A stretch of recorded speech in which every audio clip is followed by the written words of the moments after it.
Today I am going to explain bridge rectifier with capacitor filter. What is rectifier? Rectifier is a circuit which converts AC into pulsating DC. So AC into DC conversion takes place in a rectifier. Okay. Then a full wave bridge rectifier. It is a type of rectifier. There are two types of rectifier, half wave rectifier and a full wave rectifier. Under full wave rectifier, again there are two types, center tap full wave rectifier and bridge rectifier. So this is full wave bridge rectifier. It is a type of rectifier circuit. It converts both the positive and negative half cycles of the AC waveform into unidirectional, that is DC. So unidirectional voltage, it is called as a DC voltage. So it consists of 4 diodes, D1, D2, D3 and D4. They are arranged in the bridge configuration. The bridge has 4 arms. Each arm has a diode. So all 4 diodes are arranged in a bridge configuration. The input is AC voltage. This AC voltage comes from the power supply. It is fed into the input of rectifier. Bridge diodes, the 4 diodes in the bridge rectifiers, they are arranged such that during each half cycle, during positive half cycle and negative half cycle of the AC cycle, two diodes conduct and they allow the current to flow through the load resistor RL in the same direction, both in the same direction, converting AC into DC. During positive half cycle, when the input AC in the positive half cycle, the two diodes D1 and D3, they both conduct and current flows in the load resistor. I will show you. During positive half cycle, this end becomes positive and this end becomes negative. The positive is connected to the anode of the D1 and negative is connected to the cathode of the D3. So D1 and D2 are forward biased. So current starts flowing from this end. Assume this is end A, this is end B. Current starts flowing from end A through diode D1, through the load resistor R, through the diode D3 and from the point B and back to A. So in this way, during positive half cycle, D1 and D3 conducts. During negative half cycle, this end becomes negative and this end becomes positive. When this is positive, positive is connected to the anode of the D2. So D2 is forward biased. Negative is connected to the cathode of the D4. D4 is forward biased. Current starts flowing from B through diode D2, load resistor R, through diode D4 from point A back to B. So during negative half cycle, D2, D3, D4 and during positive half cycle, D1, D3. So this process repeats. So the result is that the output voltage across the load resistor R has the same polarity. During positive half cycle, current flows in this direction. During negative half cycle also, current flows in the same direction. During both half cycle, current flows across the load resistor. It has got the same polarity throughout the entire cycle. But it is not pure DC because it has got ripples. So without this capacitor, when we connect only load resistor R, we get this pulsating DC. it has got ripples. So while a full wave rectifier reduces the ripple compared to the half wave rectifier. So in half wave rectifier, we get only output during positive half cycle. There is no output during negative half cycle. Compared to half wave rectifier, full wave rectifier reduces the ripple because it gives output in both the half cycle. But the output is not a smooth DC. It is not a smooth DC. What do you mean by smooth DC? We should get a straight line. So it is not a smooth DC. The output is still, it's not smooth DC because the rectifier only provides the pulses of the DC voltage. These pulses happen twice every cycle. From here to here, this is one cycle.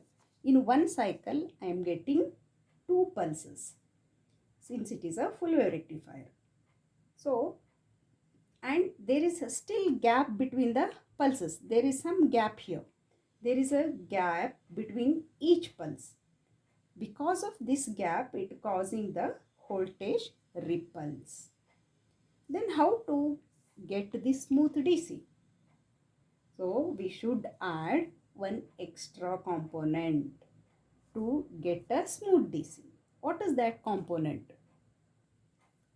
The component is capacitor.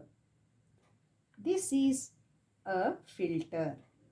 A filter is added after the rectifier circuit to eliminate the ripple and to produce the smooth DC. So typically the capacitor is called as smoothing capacitor. There is another type of filter, it is called as pi filter.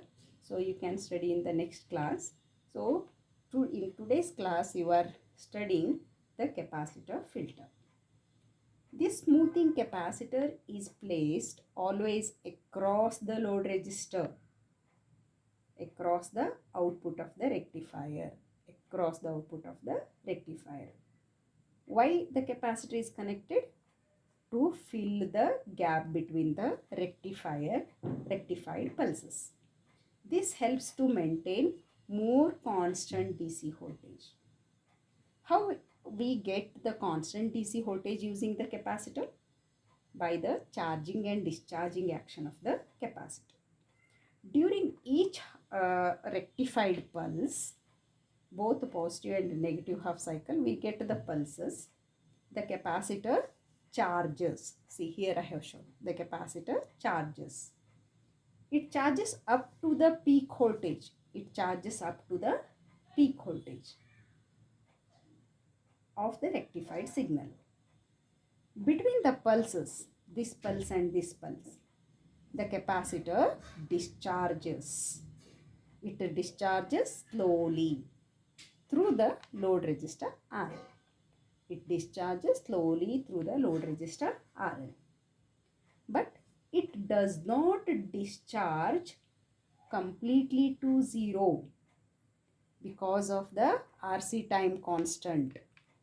Because of the RC time constant, the relationship between the capacitor and resistance is called as a RC time constant.